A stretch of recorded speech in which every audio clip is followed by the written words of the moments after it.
Gente do céu, gente do céu. Minha cara tá assim?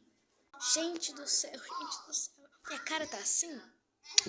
Por quê? Eu comprei um hidratante. Era de uma marca aí diferentona. Falaram, era da Coreia. Aí eu comprei. Ah, tá bom.